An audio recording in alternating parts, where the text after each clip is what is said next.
Hello everyone केमती अच्छे आपण मैंने आशा कर भल थे।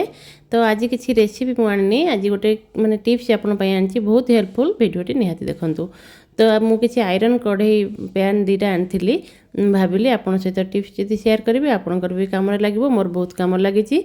तो माने यूज करिया पूर्व आप जेकोसी आयरन जिन आणतु ताको भल भाव में सफा करदे। डिश वाश जहाँ लिक्विड आप जहाँ यूज करुवे ताको भल भाव में सफा करदे। सफा कलापर धोईदेवे परिष्कार कर देखिपे केमती पूरा क्लीन होगला। ताकू आप टिके समय माने एयर हो खरार हो पोछिकी आपके माने ड्राए होगा को छाड़देवे। सुखिला आप जेकोसी माने ऑयल यूज कर ऑयल पकईकी टिके माने चारिआडे ग्रीस करदे। माने सबुआड़े भल भाव में तेलटा को माने मसा देदे देखिपे ब्रश हो जेकोसी कपड़ा मध्यम हो आप हैंडल फेंडल सबू माने तार दिन पछ माने आगपट पछपट दुईटा भल भाव में देखिपे मुझे भिडियो कर देखी आपन को जहाँकि आपन को बहुत हेल्पफुल हम।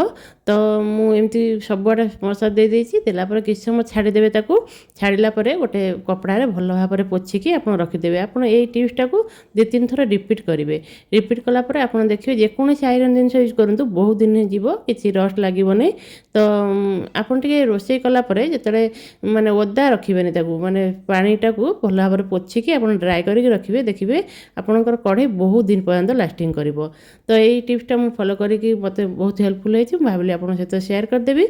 जदि टिप्सटी आपको भल लगी तो कमेंट माध्यम निहाती जनइबे आप यूज कलापर।